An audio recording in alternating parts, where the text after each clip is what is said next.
வணக்கம் தோழர்களே. அண்ணாமலை பொழப்பு ஸ்டேட் விட்டு ஸ்டேட்டு போய் நாரி கிடக்குங்க.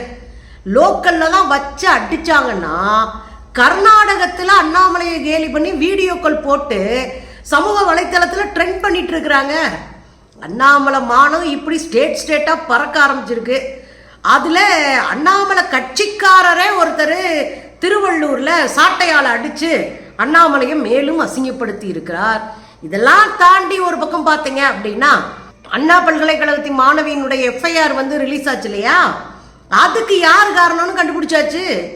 இன்னொரு விஷயம், ஒன்றிய அரசினுடைய அஜாக்கிரதை கவனக்குறைவு அவங்க சட்டத்திட்டங்களால இது நடந்திருக்கு அப்படின்றத ஒன்றிய அரசே ஒத்துக்குச்சுன்னா பாருங்களேன். அதெல்லாம் பேசாம இருக்க முடியுமா சொல்லுங்க. இதுல குறிப்பா அண்ணாமலை சாட்டையடி, அதுதான் இந்த வாரம் ட்ரெண்டிங்கே. தமிழ்நாட்டில் குழந்தைங்க சாட்டை அடிச்சு அசிங்கப்படுத்தினாங்க. தமிழ்நாட்டில் அரசியல் கட்சிகளும் வச்சு ஓட விட்டாங்க. அதுலயும் அண்ணாமலை மாதிரியே ஒருத்தர் சாட்டைய போலீஸ் சாட்டையில் அடிக்க பின்னாடி நின்று சங்கிகள் கதற மாதிரியே கதற ஒருத்தர் பொலேர்னு அடிச்சு இது சாட்டையா அப்படின்னு கேட்கிற வீடியோ தமிழ்நாட்டுக்குள்ள ட்ரெண்ட் ஆச்சுன்னா பாருங்களேன். மானம் போச்சா அண்ணாமலைக்கு? இதெல்லாம் பரவாயில்லைங்க, இது லோக்கல்ல போற மானம், போனா போயிட்டு போகுது அப்படின்னு எல்லாம். ஆனா ஸ்டேட் விட்டு ஸ்டேட் போயிருக்கேன். கர்நாடக மாநிலத்தில் ஒரு பெரியவர் இதே மாதிரியே சட்டை கிட்ட போடாம ஒரு துண்டையே அண்ணாமலையோடைய அந்த சாட்டை மாதிரி கட்டி அவர் பண்ண ஆட்டம் இருக்கு பாருங்க, உண்மையிலேயே அசிங்கப்படுத்திட்டார் அண்ணாமலைய. அந்த துண்டை வச்சு சுத்தி அப்படியே அடிக்கிற மாதிரி பாவனை பண்ண ஒருத்தர் ஓடி அண்ணாமலை அப்படி பண்ணாதீங்க விடுங்க அப்படின்னு சொல்ல ஒரே காமெடியா போச்சு பாருங்களேன்.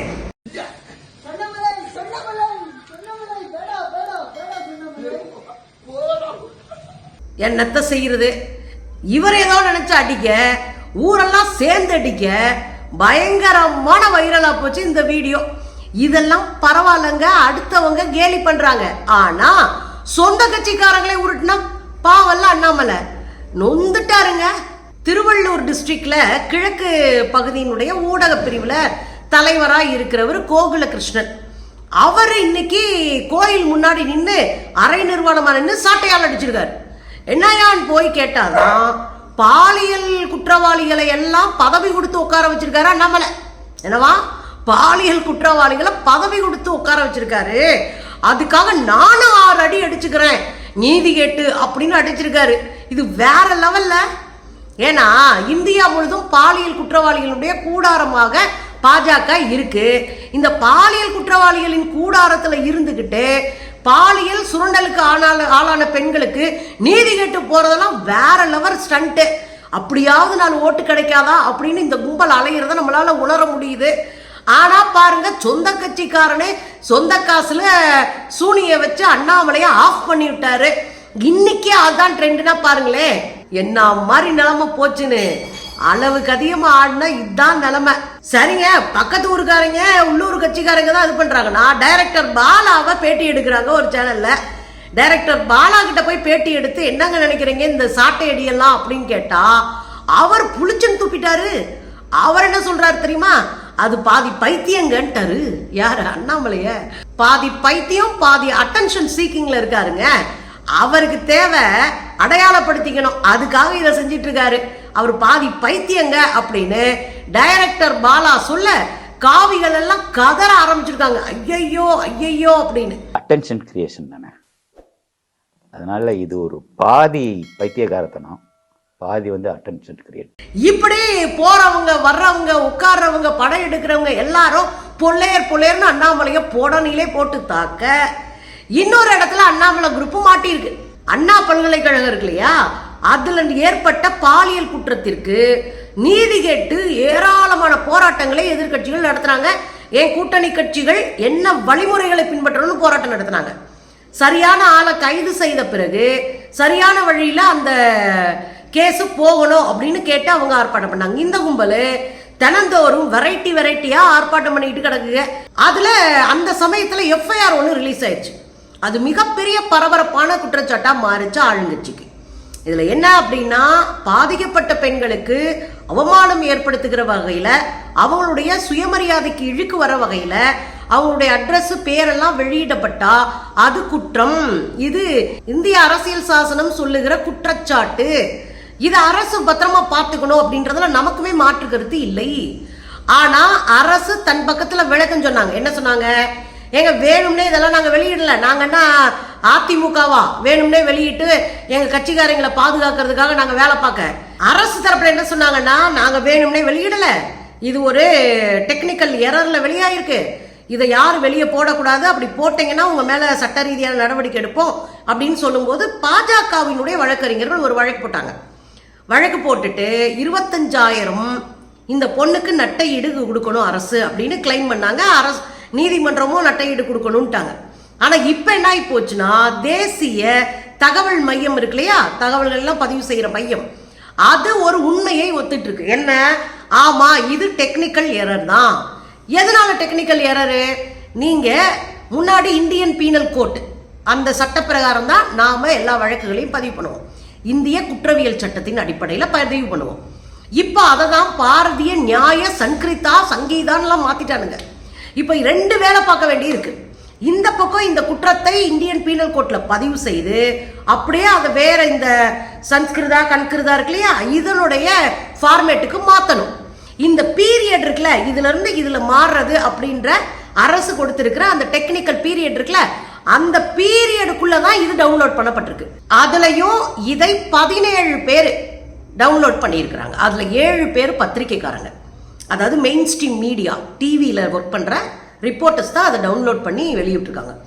ஆனால் இங்கே இருக்கிற காவல்துறை உயர் அதிகாரிகள் என்ன சொல்கிறாங்க அப்படின்னா, 2 வகையில் வெளியாகி இருக்கிறதுக்கு வாய்ப்பு இருக்குது. ஒன்று, பாதிக்கப்பட்ட பெண்ணுக்கு நாங்கள் ஒரு எஃப்ஐஆர் காப்பி கொடுக்கணும், அதான் சட்டம், நாங்கள் ஒரு காப்பி கொடுத்துருக்கோம், அவங்க கையில் ஒரு காப்பி இருக்குது. 2வது, இதில் மாறும்போது ஏற்பட்ட டெக்னிக்கல் எரர். இந்த 2 காரணத்தினால தான் மாறி இருக்கும் அப்படின்னு ஏற்கனவே அவங்க சொல்லிட்டாங்க. கடைசியில் இதை தேசிய தகவல் மையத்திற்கு இந்த விஷயம் போன உடனே அவங்க இதை செக் பண்ணி அவங்க ஒரு ஆய்வறிக்கை கொடுத்திருக்கிறாங்க. அது நேத்து ரிலீஸ் ஆயிருக்கு.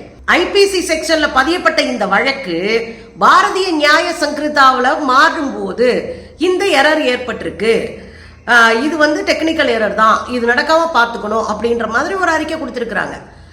இப்ப என்ன பிரச்சனை அப்படின்னா, எதுல இருந்து எது மாறினாலும் ரொம்ப கவனமா பெண் குழந்தைகளினுடைய இது மாதிரியான பாலியல் வழக்கு தொடர்பான தகவல்களை பாதுகாப்பது நம்முடைய பொறுப்பு. அதுல நம்ம தட்டி கழிக்க முடியாது.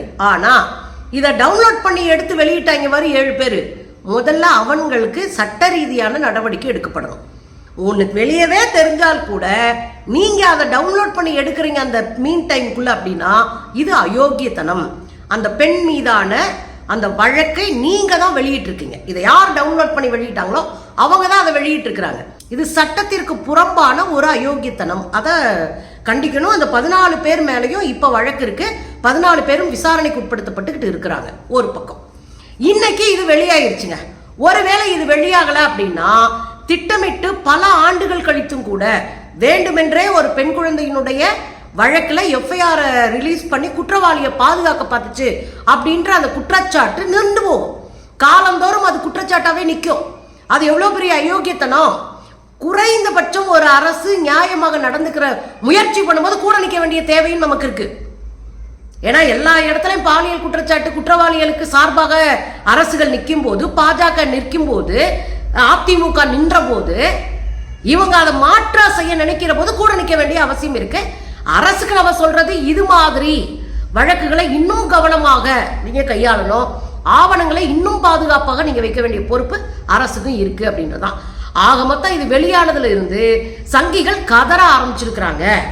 ஐயோ நமக்கு கிடைச்ச ஒரு பாயிண்ட்டும் போயிருச்சே, தேசிய தகவல் மையமே இப்படி ஒரு அறிக்கை கொடுத்துட்டாங்களே அப்படின்னு கதறிட்டு இருக்கிறாங்க. அப்போ ஒரு விஷயத்தை நம்ம புரிஞ்சுக்கணும், குற்றச்சாட்டை மீண்டும் மீண்டும் வைத்து கடைசி நேரத்தில் தேசிய அமைப்புகள் அந்த குற்றத்தை நிரூபிக்க முடியாம இல்லை என்று சொல்லி கடைசியில சங்கிகள் மாட்டிக்கொள்வது எல்லாம் காலங்காலமா தொடர்ந்து நடக்குது.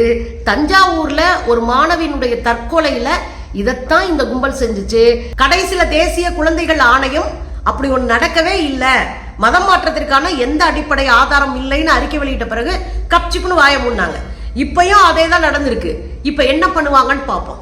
ஆக சங்கிகள் சல்லடையாக தொலைக்கப்படுகிறார்கள். போகிற இடமெல்லாம் புடனடி வாங்குறாங்க. போராட்டம்ன்ற பேர்ல ஏதாவது குண்டாங்குறுக்கா செஞ்சு சிக்கி சீரழியறதே இந்த கும்பலுடைய பொழப்பா போச்சு. இன்னைக்கு தமிழ்நாடு இல்லாம பக்கத்து ஸ்டேட்லயும் நாரி கிடக்கு இந்த பொழப்பு.